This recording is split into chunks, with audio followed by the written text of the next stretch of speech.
E eu pensei, eu vou refazer os meus conteúdos de outra forma. Eu vou pegar os assuntos que eu já abordei através de sketches de humor e eu vou contar para as pessoas de uma forma mais crua. Porque através daquilo ali eu ia conseguir me aproximar um pouco desses meus sonhos gigantescos de mudar o mundo, sabe? Tipo, na minha infância eu fui muito silenciada pelo bullying. A única coisa que eu sei é que a minha mãe teve mais filhos, a minha mãe biológica.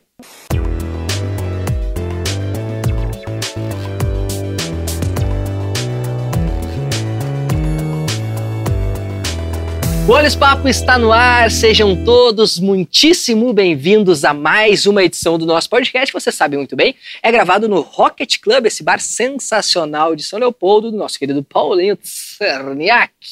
E esse local tão legal, ele recebe nossas gravações, a gente monta todo um cenário, bagunça tudo, tira o abajur lá do outro canto e, além de tudo, faz com que ele, no dia da folga dele, seja obrigado a vir até aqui, pagar uma cerveja para nós e abrir as portas desse ambiente. E desta vez, novamente, temos uma grande personalidade aqui conosco, a nossa querida Mari Krieger. Tudo bem, Mari? Tudo bem, tudo certo. Muito obrigado por ter topado. A Mari está aqui vítima de mais um dos nossos atrasos. A gente sempre grava 2 ou 3 apresentações, essa é a terceira da noite. Não, infelizmente, ela teve muita paciência, ficou lá aguardando, mas está tudo certo, agora vamos embora. Tudo certo.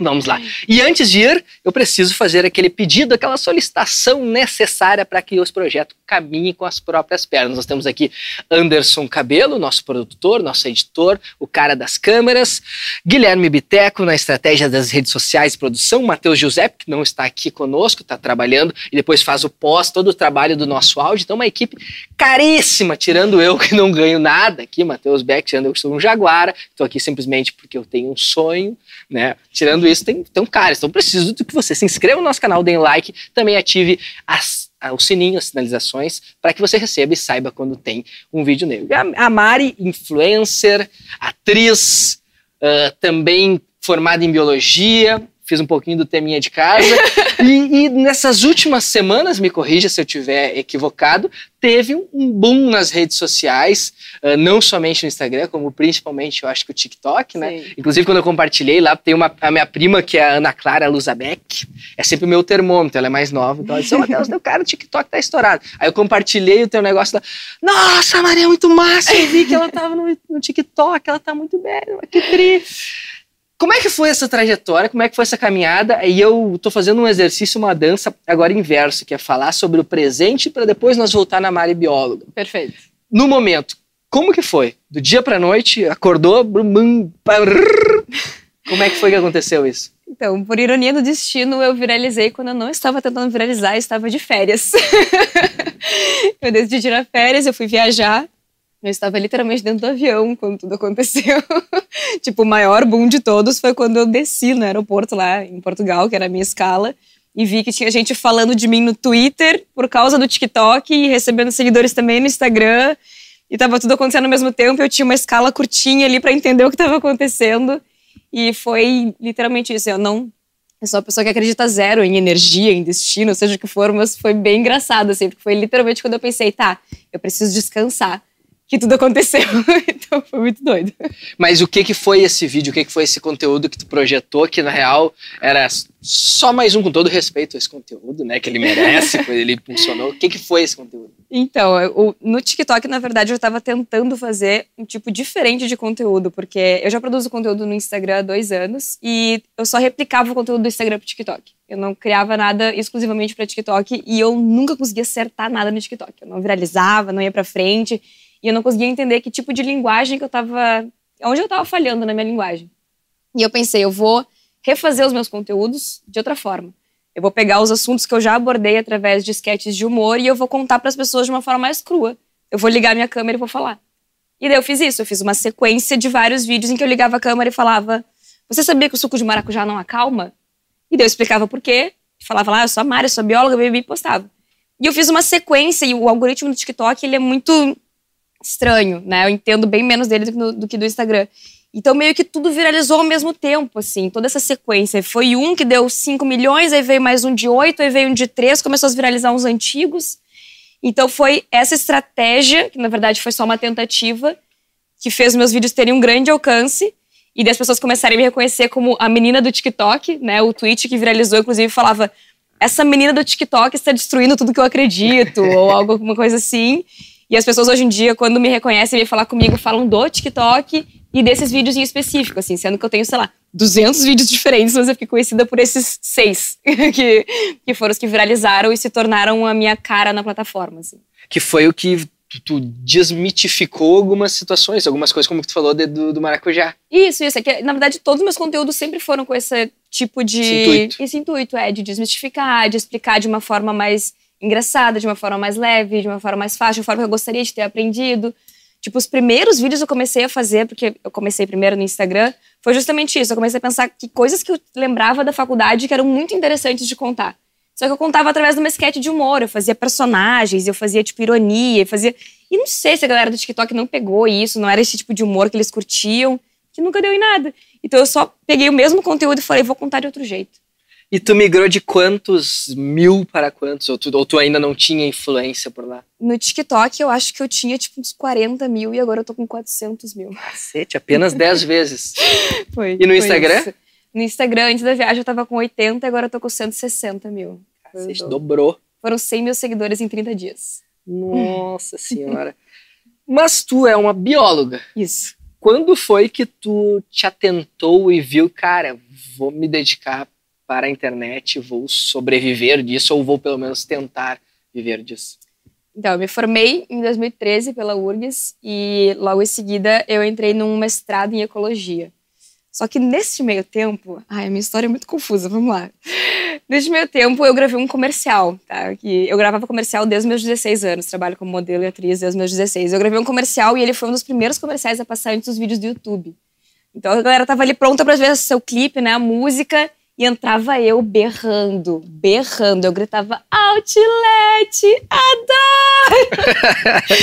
E eu viralizei negativamente na internet, as pessoas começaram a me detestar. Porque tu fudia com a experiência? Exato, porque tava pronto ali com o fone pra ouvir a tua música, entrava eu berrando. Então a galera do Twitter começou, meu Deus, se eu encontro essa mina do Outlet na rua, eu não sei o que eu faço. Eu viralizei negativamente, isso lá em 2013, quando eu tava ainda me formando em biologia. E daí uma casa noturna de Porto Alegre mandou uma mensagem dizendo, Mari, a gente quer que tu seja DJ da nossa festa. Eu falei, gente, não sou DJ, eu estudo biologia, não sei tocar, né, não sei o que fazer. E eles, não, a gente te ensina, chega meia hora antes. A gente ensina, a gente te dá o pendrive pra ti? Não, toca no meu computador e a gente vai te anunciar como a menina do Outlet Adoro. Porque tá viral isso e a nossa festa é sobre virais. Não, naquela época não se dava a expressão viral, assim, mas era uma festa que tocava, tipo, música de seriado, música de... bem trash, assim. Então eles queriam me anunciar. E eu toquei e eu gostei. Em Porto? Casa do Lado, lá em Porto Casa Alegre. do Lado, sim, conheço, já fui. E eu segui tocando depois, assim, tipo, eu gostei de tocar, daí eu segui tocando, eu entrei no meu mestrado e segui tocando, mas chegou um momento em que não tinha como conciliar as duas coisas e eu tranquei meu mestrado. E eu toquei, tava tudo muito bem, eu vivia exclusivamente da noite, até que aconteceu 2020. E eu morava com meu namorado na época, que está aqui, e ele também é DJ, nós dois tivemos a nossa renda completamente zerada, nossa agenda totalmente zerada, a gente tinha que pagar o aluguel e a gente não sabia o que fazer. E eu baixei o TikTok e eu comecei a ver vídeos de humor e eu sempre gostei de humor e eu sempre atuei, né? Como eu falei, desde os meus 16 anos, eu fiz curso de atuação, fiz escola de atores para TV e cinema. E eu pensei, eu vou começar a fazer esses vídeos. Eu vou contar coisas que eu aprendi na minha graduação de forma engraçada. E daí eu comecei a fazer, eu não pensava nisso como uma profissão. Eu pensei muito mais num tipo, vou ocupar meu tempo, vou fazer uma coisa legal e quem sabe, né, vai virar alguma coisa. Eu ainda tinha esperanças de que ia durar 1 mês, 2, a pandemia. Ah, mas no fundinho, tu imaginava que podia ser uma alternativa também. Exato. Na verdade, eu não imaginava nem como as pessoas ganhavam dinheiro com isso, assim, né? Então, tipo, eu não tinha essa noção de, não, eu vou crescer, eu vou fazer uma publicidade, isso aqui vai me dar dinheiro. Eu só pensei, tipo, poxa, as pessoas estão fazendo... E, né, estão ficando grandes e estão ganhando dinheiro com isso, mas não se tornou, tipo, um objetivo profissional, assim, eu não tinha uma carreira desenhada. Uhum. Era mais, tipo, vou fazendo isso aqui enquanto não voltam os eventos. E, no fim das contas, se tornou o principal pra mim, assim. Hoje em dia, eu voltei a tocar, né, com o retorno dos eventos, mas é meu plano B de vida, assim. Hoje em dia, a produção de conteúdo se tornou o principal. Né, eu comecei a fazer alguns vídeos, algumas marcas começaram a entrar em contato, dizendo, tinha que tu faça um pra nós, quanto tu cobra. E eu fui fazendo, e hoje em dia eu trabalho quase exclusivamente só com isso. Que massa. Bom, é uma parada muito, muito, muito recente, certo? Muito. E eu vi tu falando, assim, eu respondendo umas caixinhas de perguntas ali, falando sobre 4 ou 5 marcas já em contato contigo, de conteúdo que tu precisa ainda produzir. Como tem sido... Desculpa o perdão dizem que isso é falta de educação, mas desculpa, qual é a tua idade? Eu vou fazer 33 na segunda-feira. Tá, com 33 tu vai instaurar na tua vida uma nova rotina, 100%, né, nova. Tu mudou de profissão novamente. Tu já era bióloga, já foi DJ, agora tu é produtor de conteúdo, né? Foi atriz também. É atriz, na verdade, né? E como é que tem sido, como que tu tem feito pra organizar essa tua... Eu imagino que é uma demanda alta também de pessoas te chamando, te mandando mensagem. Como é que tem sido esse novo momento desse teu retorno dessa trip pra Europa, né? Que foi quando estourou. Então, na verdade, antes de eu ir pra lá, eu já tinha uma agência, né? Que já é uma mão na roda gigantesca, porque eles faziam atendimento pra mim. E o que aconteceu é que eles foram acumulando coisas pra me mandar quando eu voltasse da viagem, né? Então, tipo, eles foram acumulando, e agora eu tô tendo que me reorganizar, mas eu meio que já estava entendendo o meu crescimento e já estava entendendo essa demanda, tanto que atualmente o meu namorado me ajuda com a edição, por exemplo, dos vídeos, que era uma coisa que antes eu fazia tudo sozinha, e daí a minha agência já faz o atendimento, eu meio que já fui me preparando para este boom, assim, sabe? Não que eu achasse que eu ia ter um boom do nada, mas eu sabia que eu estava crescendo e que eu ia precisar, por exemplo, trabalhar menos para poder me dedicar mais às coisas que chegavam, né? Eu não ia conseguir dar conta de tudo que eu estava fazendo, porque eu fazia o meu próprio atendimento, daí eu precisava ter a ideia, roteirizar, captar, editar, enviar. No final de semana eu toco, de vez em quando ainda tem um comercial para gravar, então eu já estava entendendo que eu ia precisar de pessoas me ajudando, então por isso que não foi tão tipo, meu Deus, estou desorganizado, não sei nem por onde começar, tá sendo mais tranquilo porque eu já tenho essas pessoas assim de backup, assim, para me auxiliar ali por trás. E tu tem, eu citei tudo isso, mas tu tinha pelo menos como objetivo quando tu começou a estudar, e a gente falou isso já em outros episódios, acho que foi com a Adams, que a gente tem uma responsa às vezes muito cedo, né, 15, 16, 17 anos, em definir a parada que é pro resto da tua vida. Não sei, que modo de dizer, tu pode ali adiante estudar, fazer outra coisa, mas é uma responsa, né, é uma parada que tu bem ou mal vai dedicar tempo e grana, que também é tempo, né, eu demorei dos 150 anos para terminar de pagar o ensino do constitucionalismo. Mas tu objetivou a biologia, que fosse pela parte de dar aulas, seria uma forma também já convencional, se fosse na parte da pesquisa, da área científica, também é uma área mais convencional. Era uma parada que tu via que tinha a ver contigo, o que te impulsionou aí para essa, e quando que tu viu que não era aquilo para ti? Então, eu sempre fui uma criança muito criativa, sempre fui uma criança muito ativa, assim, sempre fui uma criança muito de perguntas, né, de querer descobrir, e eu sempre tive essas vontades doidas de mudar o mundo, né, tipo, eu quero, sei lá, descobrir a cura do câncer, eu falava sempre essas coisas gigantescas, assim, e sempre me conectava com coisas, tipo, de fazer a diferença, assim. Então, eu tinha, por exemplo, quando eu tinha uns 8 anos, eu criei um clube de defensores da natureza, onde eu e minhas amigas, a gente recolhia o lixo no chão do recreio na escola, sabe? Então, tipo, eu sempre tive essa conexão, mas daí quando eu troquei pro meu ensino médio, que eu troquei de escola, fui pra uma escola militar, que tinha um pouco mais de infraestrutura, eu conheci laboratórios, né? Eu fui pra dentro ali de entender o que realmente acontecia. E eu comecei a me apaixonar pela história do jaleco, né, de ser um cientista, e começou a fazer sentido para mim que através daquilo ali eu ia conseguir me aproximar um pouco desses meus sonhos gigantescos de mudar o mundo, sabe? Tipo, poxa, de que forma eu posso mudar o mundo, fazer essas coisas que eu tinha vontade quando era criança? Talvez seja através da ciência. E daí lá eu já comecei a gostar da biologia. Eu tinha um professor de biologia maravilhoso que fez eu gostar muito da matéria. Na verdade, meu primeiro vestibular foi para biomedicina, inclusive, porque era a parte que eu gostava mais, assim, a parte bem de laboratório, de análises. E daí, durante o meu cursinho, é que eu fui começando a gostar de outras áreas e falei, quer saber, eu acho que eu consigo trabalhar com o que a biomedicina trabalha através da biologia. Mas eu acho que a resposta final de que eu estava onde eu deveria estar foi a graduação, assim. Inclusive, essa semana respondi numa caixinha ali que, mesmo se eu não fosse trabalhar com biologia, se eu soubesse que eu não trabalharia com biologia, eu faria o curso de novo. Se eu voltasse no tempo, eu faria o curso de novo, porque, assim, foi uma graduação muito apaixonante, assim, mesmo, assim, rompeu todas as minhas bolhas, me tirou pra fora da caixa, assim, a gente faz muita saída de campo, né, então, tipo, eu tava lá com meus 18 anos fazendo uma viagem pra dentro de um mato, né, pra conhecer animais e plantas e coisas que eu nunca teria visto, porque eu sou uma menina criada num apartamento do Menino Deus, né, então, eu não tinha noção de nada daquilo, e aquilo foi, tipo, meu Deus, muito incrível, né, todos os cheiros, as cores, as texturas, os lugares, então, a graduação me deu uma certeza de que eu tava amando muito tudo aquilo. Óbvio, eu passei por aqueles momentos que todo mundo passa, de quero largar tudo, não quero mais fazer isso. Mas eu não tinha uma resposta do que eu queria fazer se não fosse aquilo. Então fui ficando, né? Daí eu mudei de área lá dentro algumas vezes, depois estava lá dentro do mestrado, dentro de uma área que eu estava gostando muito, que era ecologia, sustentabilidade. E, na verdade, horrível dizer isso, mas o que me fez decidir trancar o mestrado foi a questão financeira. Né? É basicamente impossível a gente fazer uma dedicação exclusiva para viver como bolsa de mestrado. A pesquisa ela não é muito incentivada no nosso país, sabe? Então, eu estava ganhando numa noite o que eu ganhava em um mês de pesquisa de mestrado. E daí eu falei, por enquanto eu vou pausar. Eu vou trancar, não vai ter como, eu vou me dedicar exclusivamente para a noite. Eu estava ficando doente, né? Porque de segunda a sexta eu estudava para o mestrado, no final de semana eu virava à noite. E daí eu tranquei porque eu tinha me apaixonado pela noite, estava pagando as minhas contas e eu sentia que naquele momento ali eu não ia conseguir me dedicar da forma que eu gostaria àquilo ali que eu estava fazendo. E daí eu tranquei o mestrado. Tu falou sobre essa tua pira, essa tua criatividade, essa coisa de mudar o mundo, né, da tua infância. E eu fiquei pensando, né, trazendo para tua atual ocupação. Se nós fizermos uma média, tu tem uma soma ali entre os dois de pelo menos 500 mil de pessoas atingidas pelo teu trampo.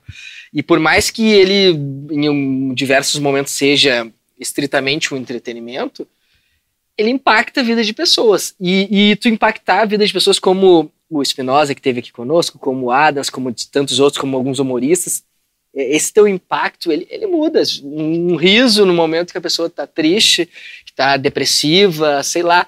Isso pode alternar a caminhada dela, seja profissional, seja pessoal, seja diversas as coisas que a pandemia também ocasionou. Tu falou sobre um período crítico entre tua relação com teu namorado e do fato financeiro de que os dois perderam a profissão. Isso não foi um mérito só de vocês, muitas pessoas perderam a ocupação e viveram em situação bastante complicada. Tu já caiu a ficha que tu tem essa responsa, ou que não tu tem essa responsa, mas que pessoas atribuem a ti uma responsa de ou divertir elas, ou de fazer com que elas se despluguem da realidade delas, do trampo delas, que talvez não seja o que elas sonham da tua vida. Já caiu a ficha que tu talvez seja essa pessoa? Eu comecei a ficar chocada com isso quando eu comecei a influenciar as pessoas através das publicidades ou das parcerias, das coisas que eu indicava, porque as pessoas, elas acreditavam muito cegamente em mim, iam lá e faziam, eu ficava, calma, eu preciso pensar em tudo que eu faço agora. Eu cheguei a entrar numa noia de tipo, não, eu não vou postar mais story bebendo. Eu não vou mais postar história de ressaca. Eu comecei a repensar todos os meus comportamentos. Acho que hoje em dia eu tô muito mais tranquila com isso, assim, de estar num posicionamento de falar sobre saúde, mas falar sobre vida real, né? Mas eu cheguei a entrar nessa noia, assim, quando eu comecei a perceber que tudo que eu falava, de alguma forma, as pessoas atribuíam como verdade. Até porque muito do meu conteúdo é justamente sobre isso, assim. Quando eu comecei a perceber que eu estava me tornando uma blogueira, né, que todo mundo aprende a olhar de forma até meio pejorativa, né, tipo uma blogueirinha. Quando eu comecei a perceber que eu tava me tornando isso, eu falei, eu não quero ser as blogueiras que eu olhava de forma pejorativa, né, eu não quero influenciar as pessoas a, enfim, consumirem coisas que eu não consumo, consumirem coisas que eu não confio, e a minha conexão com a ciência me faz pesquisar muito sobre os produtos para indicar alguma coisa que tenha uma evidência científica. Então, quando eu percebia que eu estava comunicando para as pessoas, gente, eu realmente só divulgo coisas que eu pesquiso e que estão de acordo, aquilo dava um peso maior ainda nas minhas indicações. Porque as pessoas falavam, não, a Mari indicou e a Mari é bióloga e a Mari pesquisa. Então, tipo, me parecia que mesmo que com muito poucos seguidores, o peso da minha influência era gigantesco, assim. Então, que é o que estava rolando, né? Muita gente comentava sobre os micro-influenciadores, que às vezes são até mais positivos para as marcas, né, locais, do que, sei lá, uma pessoa que tem milhões, mas que não tem um público específico daquele local. Então tu nunca vai indicar a venda de ar-condicionados, como teve um pessoal, televisores, que acabam não chegando, dá uma pesquisadinha antes, né, gente? Que situação, gente. Mas vamos lá, para nós não nos aprofundarmos, porque eu quero ainda trazer esse rapaz aqui. Ninguém falou nada? Ninguém falou nada, nem citamos nomes, nem virou um corte. Tudo na mente de vocês. É, isso. E aquela coisa, né, aquele velho ditado. A gente é responsável pelo que a gente fala, não pelo que as pessoas interpretam do que a gente fala. Exato. Entendeu, né? Isso aí é forte. Você pode usar no teu TCC já foi entregue, né? Mestrado, pode colocar isso aí no fim, mas me acredita daí. Mentira, se deve ser de alguma coisa, né? De como é que é? Caio Fernando Abreu. Opensador.com.br. O Pensador. Exato, isso. Que a mesma frase, várias pessoas falaram. Gandhi, Dalai Lama, todo mundo falou a mesma frase. Exato. E vamos para algumas perguntas. O pessoal mandou aqui Andy_Lima perguntou, tu sempre foi extrovertida ou a internet te ajudou com isso? Eu sempre fui extrovertida, mas na minha infância eu fui muito silenciada pelo bullying. Por qual motivo? Então eu era muito magrela e eu era CDF. Né? Então, tipo, eu sentava na primeira fileira e a professora me chamava para apagar o quadro, para ajudar a corrigir o tema, então eu sofri bastante bullying, mas eu sempre gostei de aparecer, né? Eu gostava de ser a líder da turma, de apresentar o trabalho. Inclusive, eu sou zero conectada à astrologia e essas coisas, mas eu sou a pessoa mais leonina que eu conheço. E eu acho que muito disso foi porque eu ouvi a vida inteira que eu ia ser assim, né? Eu falava pra minha mãe assim, ela nasceu, ela é leonina, vai gostar de palco, vai gostar de aparecer, vai querer ser artista. E realmente, eu acho que eu me adaptei a isso que eu ouvia, assim, e eu sempre gostei, assim, eu sempre quis ser... Eu fui oradora de turma em todas as minhas formaturas, ensino fundamental, ensino médio, na graduação. Então eu sempre gostei disso. E inclusive eu tinha muita vergonha da internet, assim, tipo, eu demorei muito pra conseguir falar nos stories. Hoje em dia, tipo, agora que eu tô pensando que eu consegui falar em story em público. Porque antes eu conseguia dentro de casa. Todo mundo olhando. Tem que ir na loja tal fazer story. Eu, gente do céu, que vergonha. Coisas que eu nunca tive, porque enfim, eu sou atriz desde muito novinha, né? Comerciais é sempre uma coisa ridícula, né? Teste de comercial é ridículo, porque tu tem que fazer a coisa mais exagerada possível pra depois eles te dizerem, não, é um pouco menos. Mas você precisa mostrar o máximo que tu consegue. Então, dança uma dança estranha aí, faz alguma coisa. Eu nunca tive vergonha de nada. Mas a internet, eu acho que muito dessa ideia da blogueirinha pejorativa, né? Oi meninas, tudo bem? Me deixou meio que, ai meu Deus, eu quero ser essa pessoa. Então eu acho que eu fui podada pelo ambiente, mas eu sempre fui uma pessoa extrovertida. Acho que agora eu só me encontrei aonde eu sempre fui, assim. Não, e tem um contexto, né? Uma coisa, tu tá fazendo comercial, aquele ambiente proporciona que tu faça isso. Eu acho que eu entendi o que tu quer dizer, que, tipo, tu tá num mercado ali na parada, né? Tu tem que fazer abrir um negócio. Abrir uma câmera, as pessoas te olhando, da quem tu acha que tu é. Ou que nem diz meu pai, né? Olha aqui, esse aqui é famoso. Tem 7 milhões de seguidores. Grande coisa, eu não conheço. Se eu não conheço, não é famoso. Aquelas coisas de tiozão, né? Esse tiozão tem esse lance, né? Pode estar estourado. E tem aquela história que eu gosto muito de pensar, que é, tipo... A gente sempre acha que as pessoas a gente se importa demais com as pessoas, elas não estão nem aí pra nós, na verdade, sabe? A gente tá achando que tá todo mundo olhando pra gente e ninguém tá olhando pra gente. É verdade. Ou vende pra xingar, né? Porque, não sei, é uma loucura, né? A gente tem um público muito pequeno aqui. Mas a gente tá conquistando, porque não quero desvalorizar, né, a galera que tá aqui com a gente. Nós estamos aqui mais de um ano batalhando, passamos os 3.000 inscritos, que pra muitos é pouco, mas pra nós são muitos. Olha, sou muito poético hoje. Hoje anotaram essa também? Hoje eu vim aqui, que é o terceiro programa com cerveja, né? Anota essa aí, depois eu quero a patente também pra receber. Mas é incrível que tenha uma boa interação, mas é incrível como a batida ela vem, né? Às vezes, esses dias um cara me elogiou e depois me xingou de novo, sabe? É o dar um beijo, como é que... E a gente sempre dá mais valor pras críticas do que pros elogios. A minha psicóloga me xinga tanto. Esse é um problema, acho que humano, né? Isso eu não tenho o que fazer. É tipo, 1000 elogios são menos do que uma pessoa criticando o teu trabalho. Sempre. Total. E a própria Andy, essa que citou, ela perguntou qual é a tua próxima viagem. Tu foi nessa a férias, né? Pra Europa. E eu imagino que nesse percurso de marcas que te encontraram também deve ter alguma coisa que envolva uma ida, ou ainda não, ou tu pretende que seja, já imaginou com tudo, Free, deve ser muito legal, né? Que sonho, né? Essa trip da tua da Europa sem sair do teu bolso. Só comprando as paradas que tu quer, tá ligado? Mas sabe que eu fechei uma publicidade que eu tive que fazer durante as minhas férias, e eu só aceitei porque ela cobria todos os custos da minha viagem. Então tu já saboreou isso? Não tem como dizer não. Tu já saboreou. Não tava conectada com a viagem e vai demorar a entrar esse dinheiro. Mas tá lá. Quando chegou a proposta, eu falei, claro, vai ser uma viagem de graça. Cartão de crédito?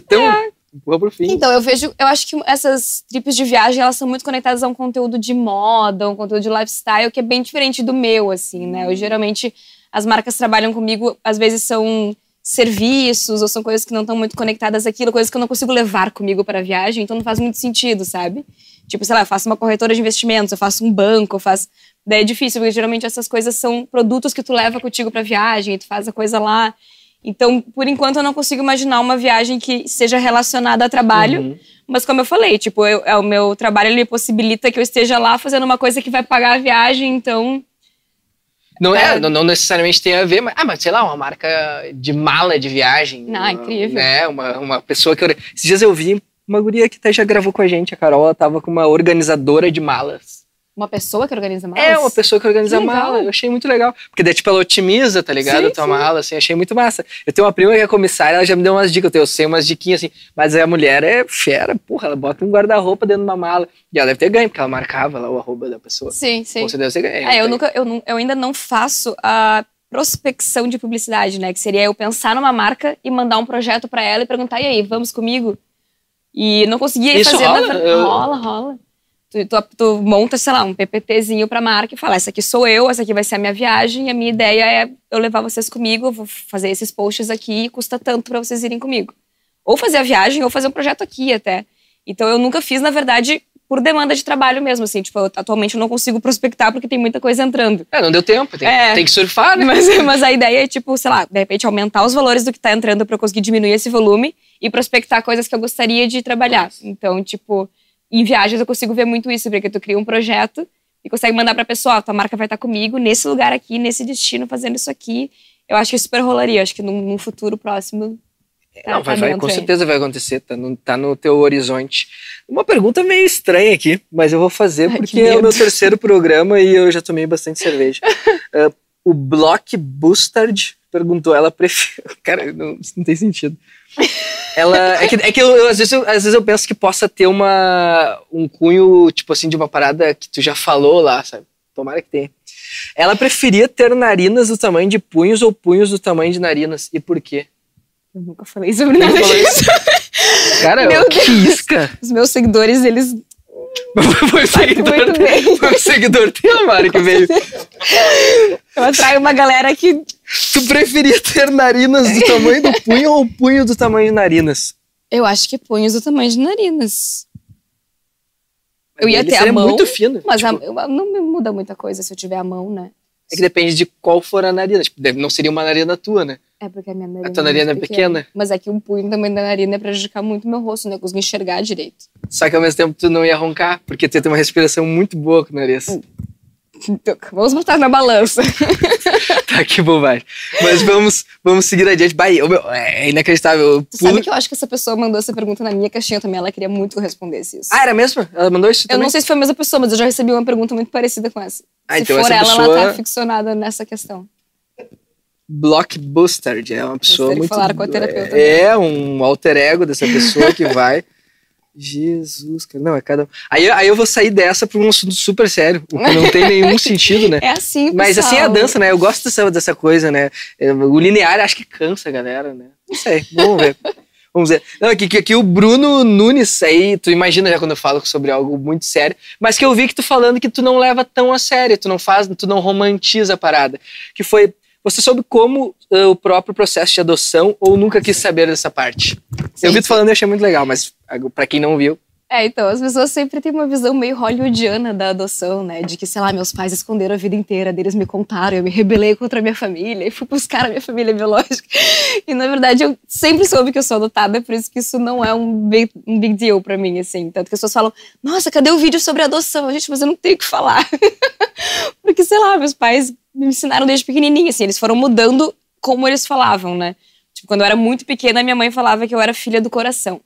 Então, tipo, quando tinha que levar na escola a foto da mãe grávida, eu falava, então, eu não trouxe porque eu não nasci da barriga, eu nasci do coração. Então, tipo, sempre foi muito claro pra mim, só que fui mudando a expressão que eu contava. Daí a minha mãe conta que quando eu tinha, sei lá, uns 8, 10 anos, vendo uma novela, eu perguntei pra ela se eu era filha adotiva, que era a expressão que tinha usado na novela. E ela falou que sim, e disse que eu segui vendo a novela. Que idade que tu foi? Era bebê? Eu fui no mesmo dia que eu nasci, eu fui adotada. Ah, no mesmo dia. No mesmo dia que eu nasci. E tu nunca procurou saber a trajetória? Eu nunca tive curiosidade, assim, porque, sei lá, meu pai e minha mãe são meu pai e minha mãe, né? Tipo, as pessoas que me geraram... Tipo, eu tenho uma curiosidade porque a única coisa que eu sei... Eu gosto de falar isso em grandes redes, porque talvez, de repente, apareça um irmão meu. Olha que honra, grandes redes. Escuta isso. A única coisa que eu sei é que a minha mãe teve mais filhos. A minha mãe biológica. Tu tem irmãos? E ela também entregou eles pra adoção. Então, eles estão em qualquer lugar. Então, tipo, eu tenho irmãos espalhados por aí. Eu tenho uma leve curiosidade de fisionomia.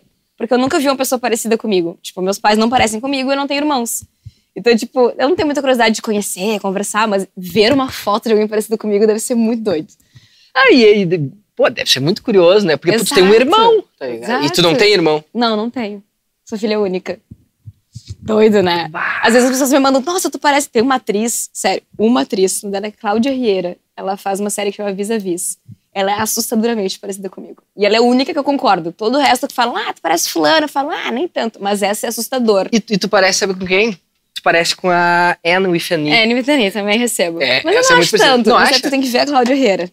Quando tu Eu vê, vi tu Vis-a-Vis. Ah, é? Qual que é o personagem que ela é? Puxa, não sei porque eu não vi essa série. Tu não viu? Essa frase. Eu vi tem, sei lá, 5, 6 temporadas, eu devo ter visto umas 3. Ela é uma atriz, legal. acho que é espanhola, se eu não me engano. É uma série em espanhol. É em espanhol? Eu acho que é. E ela é muito parecida. Então, tipo, eu já postei fotos marcando ela e que ela mandou umas carinhas chocadas, assim. Ela respondeu, ela é espanhola. assim. Eu acho que não sei. E daí, ela é uma pessoa que eu fico, tipo, será que ela é minha irmã? Imagina. Ela é muito parecida. Aí tu viaja comigo, pra Europa, cara. não precisa gastar com Airbnb. Exato. Mas é que ela vai ter nascido em Camaquã, que foi a cidade que eu nasci. O que é mais Mas genial. ela pode ter a cidadania de lá, sei lá. Calma, mas tu mora em Porto. Eu moro em Porto. Eu vim pra Porto Alegre no dia que eu nasci. Meus pais só, tipo, meio que me buscaram em Camaquã e me torçaram. Entendi. Eu achei que teus coroas eram de Camaquã. Não. Eu só nasci, tipo, o parto foi em Camaquã, só isso.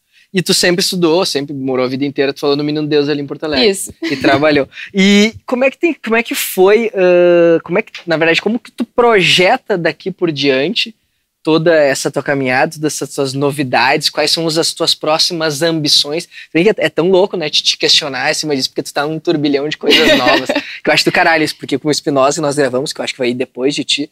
E também é muito louco tu tá falando com alguém que tá onde gostaria de estar, ou pelo menos ou até acima do que imaginaria estar, né? Sim. Como é que tu planeja, assim, tu já falou sobre criar projetos de marcas que enfim, conheçam e viajem, enfim, o que tu imagina daqui no futuro? Eu quero ter mais tempo para fazer os meus conteúdos orgânicos e menos publicidade. Né? Eu amo fazer publicidade e eu acho, modéstia à parte, minhas publicidades muito boas. Eu faço os roteiros criativos, engraçados e tudo mais. Mas eu gostaria de ter mais tempo para fazer os conteúdos que realmente são de informação, né? Que são educação, que são desmistificando, enfim, coisas que não fazem sentido. Eu bato muito na tecla de fazer uma influência responsável, né? Uma influência digital responsável, que fale para as pessoas o que eu acho que é legal investir, o que não é.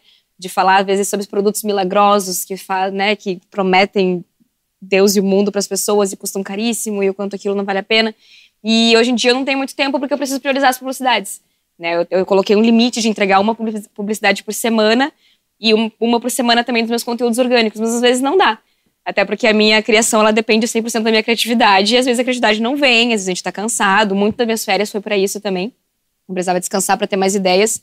Então eu quero muito fazer isso. Eu quero, de repente, conversar com a minha agência pra gente conseguir aumentar os meus valores e diminuir o meu volume de entregas de publicidade para que eu consiga consumir fazer um conteúdo mais orgânico. Eu tenho muita vontade de ter um canal no YouTube para conseguir conversar um pouco mais profundamente com as pessoas, porque as redes sociais que eu trabalho hoje em dia, que são Instagram e TikTok, são de consumo rápido.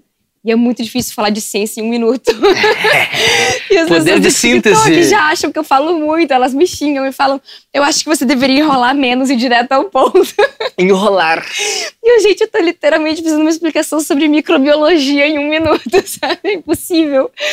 Mas eu quero muito conseguir fazer um canal no YouTube e eu quero, enfim, eu acho que o meu intuito realmente a informação, é a educação, é a ciência e eu quero muito conseguir me dedicar mais pra isso, assim, eu quero continuar trabalhando, óbvio que a publicidade é o que paga as contas, né, eu vou continuar fazendo isso, mas eu quero, até porque o YouTube, ela é, na verdade, uma das únicas formas de eu fazer um conteúdo orgânico e ganhar dinheiro com isso, né, que é a monetização através das visualizações. Hoje em dia, através do TikTok e do Instagram, eu não consigo.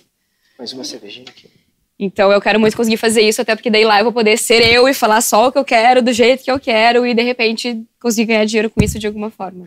Tu citou o fato de que tu sofreu um pouquinho de bullying na tua infância, ao mesmo tempo na caminhada da nossa conversa tu citou a certa... Tu não usou essa palavra, mas eu vou usar. A certa ojeriza que nós temos com aquele perfil blogueira fútil, digamos assim. Mas eu sinto isso trazendo também pessoas que passaram por aqui. A gente recebeu um cara chamado Thales, que ele tem o canal Elementar.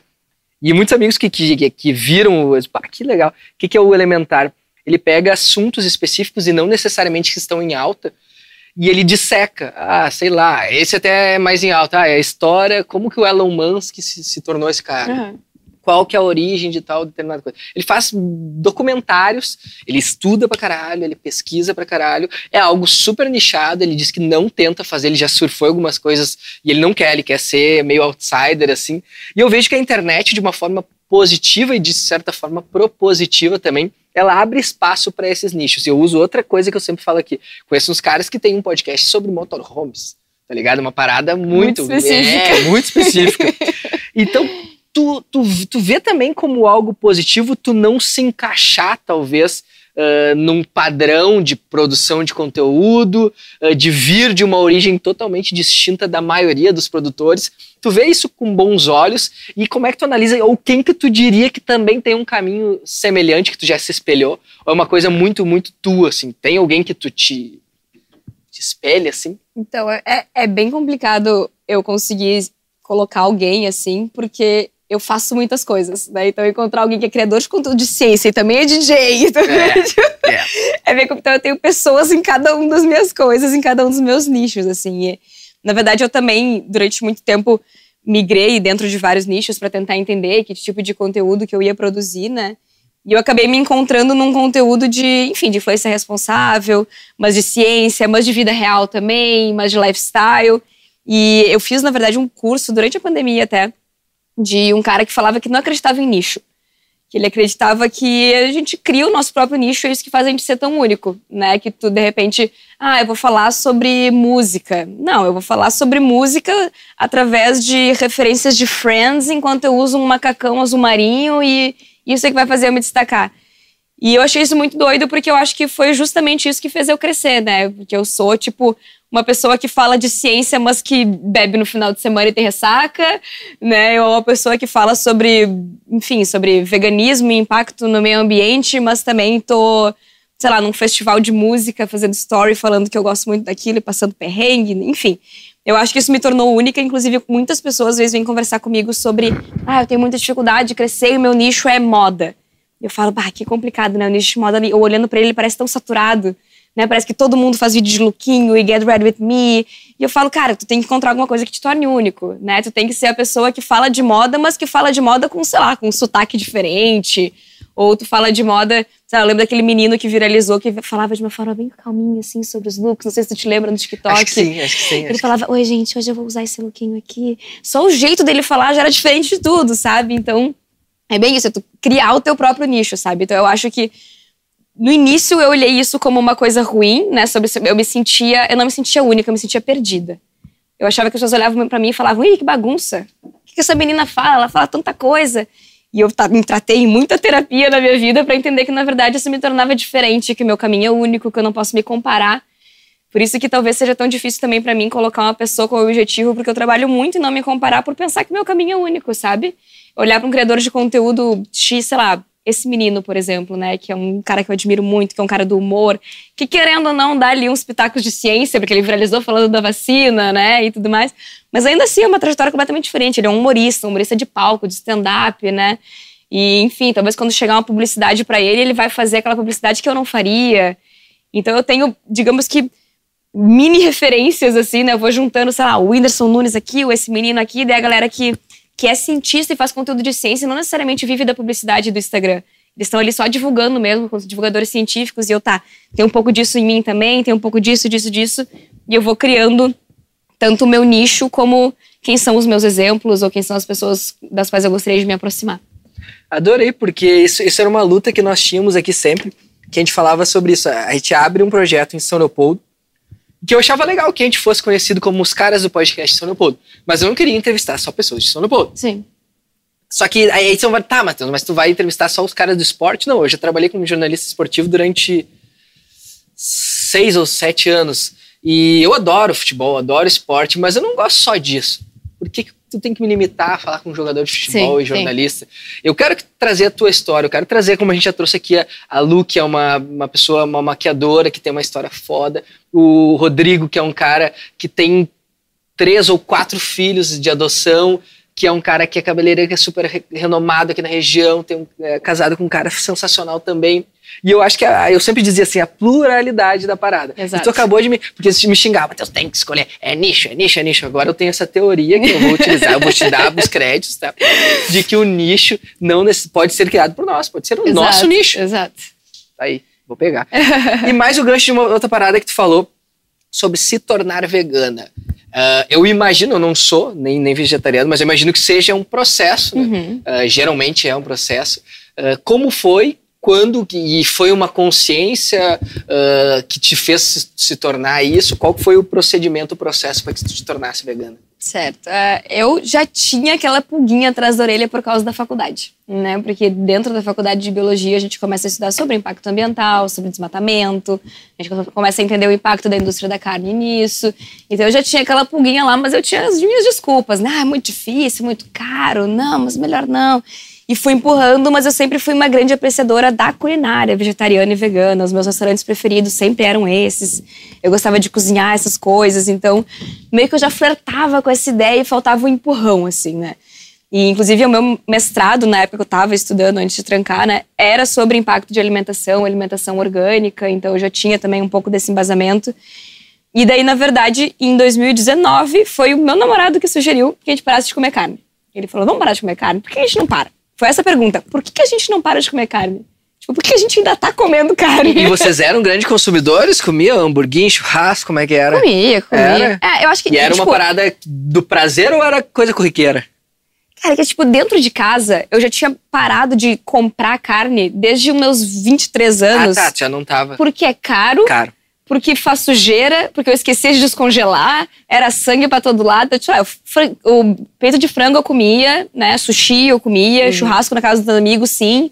Mas eu não diria que a minha alimentação girava em torno da carne. Já fazia muito tempo que ela não girava em torno da carne, sabe? Então, tipo, quando ele sugeriu isso, óbvio, sempre é um passo assim de wow, né? Tá faltando uma coisa no prato.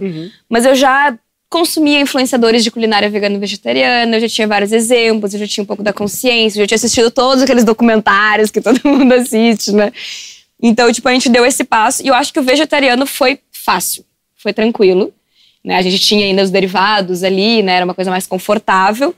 E daí, na virada do ano de 2009 para 2020, a gente falou, tá, eu acho que tá na hora da gente parar com os derivados também. E daí a gente parou e agora vai fazer em janeiro 3 anos que nós somos veganos, os dois juntos. Então eu diria que ele foi o culpado de tudo. Ele deu o empurrão que precisava lá desde os meus 18 anos, sabe? Que já vinha lá aquela pulguinha já junto comigo. Então, tipo, o primeiro, assim, impulso, a primeira ideia veio da questão ambiental mesmo, do impacto da alimentação. E depois, obviamente, eu fui me conectando com a causa animal, com a causa da saúde. E daí esse combo me fez entrar nessa ideia e desde lá... E hoje eu acho que é um pouco mais fácil, né, tu consumir esse tipo de alimento, porque, mas sei lá, há 5, 6 anos. Não, imagina 20 anos atrás, nossa. 10, 20 anos, 5 é pouco. A galera fala assim, vocês que são veganos agora, vocês têm que dar risada. Na galera mais velha, assim, tem uns grupos, eu uso o Facebook só pra grupos hoje em dia, porque os grupos de veganismo são ótimos, assim. E daí tem galera mais velha que conta, gente, eu sou vegana há 30 anos, caralho. Não sabe o que era 30 anos atrás, chegar num restaurante. Década de 90. Exato, tipo, por isso que hoje em dia, quando eu entro num lugar e a versão vegana é batata frita, eu fico muito puta. Porque há 30 anos atrás eu ia entender, agora não. Sabe? Não tem mais essa desculpa. Porque existem os alimentos no mercado, né, hoje em dia, nas prateleiras, que são os industrializados, né? Tipo, eu não gosto muito de basear a alimentação vegana em cima dos industrializados. Eu gosto de pensar na alimentação vegana como arroz, feijão, vegetais, frutas, cereais. Eu acho que ela nos dá... Eu acho não, né? Tenho certeza que ela nos dá tudo que a gente precisa. Eu acho que os industrializados, eles são ótimos, inclusive, para quem tá em transição. Para quem ainda sente muita falta da carne no prato, né? Até aquela coisa mais afetiva de olhar para o prato e achar que tá faltando alguma coisa, sabe? Então, existem essas opções para os restaurantes que teriam, sei lá, uma preguiça de desenvolver alguma coisa. Mas, sei lá, eu acho que eles poderiam desenvolver coisas com os ingredientes que eles têm lá dentro, sabe? Uma consultoria com uma nutricionista, alguma coisa assim, para ter uma opção que vai abranger muita gente, né? Não só veganos, vegetarianos, mas quem come carne também poderia comer, né? Ninguém vai deixar de comer aquilo porque é uma coisa vegana. Então... E é uma parada que tu pretende inserir também na tua produção de conteúdo? Essa inserção, essa militância? Eu acho um conteúdo delicado. Que é que nem... Jesus era um cara legal, o problema era o fã-clube, sabe? Tem isso. O veganismo é legal, mas os veganos não são... Desculpa aí, veganos legais. Mas você sabe que existem umas pessoas que... Não, é bem complicado, assim. Eu acho que uma das coisas que eu fui entendendo nesses meus testes era quais batalhas eu quero lutar. Eu não posso abraçar todas, né? Eu já tô abraçando a batalha do gominha pra cabelo não funciona, eu já tô abraçando a batalha da ciência, né? A batalha do posicionamento político, são muitas batalhas pra mim. Então, tipo, eu faço uma receita vegana, por exemplo. Eu faço publis pra marcas veganas contando os benefícios de ser vegana. Mas eu não vou mais no... Olha aqui vocês que comem carne estão fazendo. Eu já tive essa fase meio angry do veganismo, assim, de... Olha aqui o que tá acontecendo. Imagina. Tipo... Vejam os impactos, vejam os números, né? Meio que um terrorismo. E daí essa aí eu larguei de mão, assim. Hoje em dia, eu vou muito mais pelo exemplo, né? Eu posto todas as minhas refeições, eu posto fotos e as pessoas sempre respondem: nossa, eu gosto muito, eu printo todos os teus pratos porque parece simples, parece fácil, parece alcançável, parece acessível. Então, tipo, eu vou mais pelo exemplo mesmo, de tipo, olha como eu consigo ser vegana, como é tranquilo, como eu não gasto muito, como é saudável, como eu tô me sentindo melhor assim. E quem por quer que pode não trocar, tentar? né, Exato, e daí, por que não tentar? Eu vou mais por essa parte assim do que por... Eu acho que existem influenciadores veganos maravilhosos já falando sobre isso, mas essa luta foi uma luta que eu escolhi não abraçar tanto assim, não ir pro campo de guerra tão forte como eu vou com as outras. Como diria o poeta... Assim. Essa pica não é minha. Agora se esperava muito, essa não foi genial, desculpa. Essa foi bem esdrúxula. Eu acho que escolha suas batalhas é uma frase que eu gosto bastante. É melhor assim. do que essa pica não é minha. Escolha suas batalhas. Boa. E como tu viu, acho que tu estava ouvindo antes o nosso convidado anterior, nós temos o quadro intitulado Olha Isso, em que anteriormente eu pegava simplesmente indicações, que muitas delas eram filmes, séries e tal. E eu resolvi aprofundá-las para o caixão. Eu trouxe essa. Rapidinho. E a partir de agora ela vai ser fixa. Quando a pessoa tem que dizer o que tu quer que as pessoas leiam, ou não que leiam, que pensem quando estiverem lá no teu funeral. Se é que vai ter um funeral, acho que quando nós morrer talvez nem tenha, mas né, vão terminar com essa... Será? Que eu acho. Ter? Porque, tipo, não, morreu? Não, porque tipo agora já não tá rolando mais aquela madrugada inteira de velório, não, sacou? Isso não é verdade. Pois é, então eu creio que é uma baita uma bobagem, né? Tu fica ali, o cara ali fudido já, e tu fica ali... é horrível. Eu entendo que tem toda a questão do luto e tal, mas eu acho muito dolorido, assim, né? Gente que já perdeu pessoas próximas, a gente vê o quanto isso é horrível. Sim. Mas tirando o meu velório eu quero. Que seja quer que muito seja longo, muitas horas, muito longo, uma rave. Muito choro, terror, a galera pirada. Nossa, não acredito que ele morreu. O que vai ter no teu Olha Isso? O que vai ter o teu legado? O que tu quer que se lembrem quando pensarem em Mari Krieger? Eu gosto muito de busque conhecimento, mas não muito, senão dá vontade de chorar. Eu acho que ela fala muito sobre quem eu sou e sobre a mensagem que eu quero passar para as pessoas, porque eu gosto muito do pensamento crítico, do questionamento, né, de ir atrás. Mas quanto mais eu me informo, mais eu acho que a ignorância é uma bênção. E que eu sempre falo sobre isso, assim, nossa, o meu caminho, a gente falou, né, sobre talvez o meu nicho ser mais fácil, mas, nossa, às vezes o caminho que eu tô percorrendo parece muito mais difícil, né? Tipo, as pessoas me dão um follow por qualquer coisa, as pessoas me xingam por tudo que eu falo, né? Eu tô lutando muitas batalhas, eu tô me informando sobre muitas coisas, e às vezes eu penso, poxa, a galera que não tá se informando de nada tá tão mais feliz que eu. Eu tô aqui com a pálpebra pulsando e eles estão aí dando risada. Então eu gosto muito disso, eu acho que buscar conhecimento, mas não muito, senão dá vontade de chorar, é uma boa frase. O suficiente pra viver bem, pra não atrapalhar os outros. Pra gente se questionar e não ser tão facilmente convencido, sabe? Eu acho que a internet, ela hoje em dia tenta convencer as pessoas de uma forma muito rápida e muito rasa, né? E eu tenho muita... Nossa, eu me sinto super mal com isso, porque a gente tá num país que voltou pro mapa da fome, um país que tá com tanto desemprego, e a gente tá lidando com uma influência digital que eu considero super irresponsável, que faz as pessoas comprarem produtos milagrosos caríssimos, enquanto o café tá custando R$19,90, sabe? O leite 7. Tá tudo muito caro, e a galera tá comprando por R$200 o negócio que a blogueira tá indicando, então... E o meu trabalho, ele não é, tipo, expor as pessoas que estão divulgando essas coisas, mas é ajudar as pessoas que estão consumindo a questionarem um pouco mais, sabe? A se perguntar, a pensar se isso realmente vale a pena, colocar na ponta do lápis. E eu não espero que elas vão pra dentro da pesquisa científica, que nem eu, até porque isso é uma coisa que a população leiga não vai conseguir fazer, né? A gente mal tem pessoas... A gente tem muita gente analfabeta, né, consumindo internet, então... Eu espero só que elas sejam um pouco mais questionadoras, um pouco mais, será que isso vale a pena? Será que isso é pra mim? Será que isso funciona? Será que não existe outro caminho? Mas não precisa ir tão a fundo assim, pode deixar que eu vou a fundo por vocês. Tá tudo certo. Perfeito, Mari. Muito, muito, muito obrigado por ter topado trocar essa ideia com a gente, tomado esses 6 golinhos de cerveja. Te peço novamente perdão pelo tempo de espera. Tudo certo. Mas vamos lá, gostei da tua leveza e espero que tudo isso tenha sido transmitido a todos que estiveram até aqui. E quem esteve até aqui não tem desculpa, se inscreve no nosso canal, deem o like, ativem o sininho para saber quando tem vídeo novo. Ao mesmo tempo acompanhe a Mari nas redes sociais dela. O sobrenome é difícil, K-R-U-G-E-R. E não é croata, conforme eu falei. Não, é alemão. É alemão, Mari Krieger. E eu também, Matheus Beck também é alemão. É alemão? É alemão também. E o meu tio, que o meu nome é Matheus Maia Beck. Conhece meu tio? Não. O Tim. Que Tim? Maia. Mentira que ele é teu tio. Mentira. Gente, eu vou embora. Tchau, gente.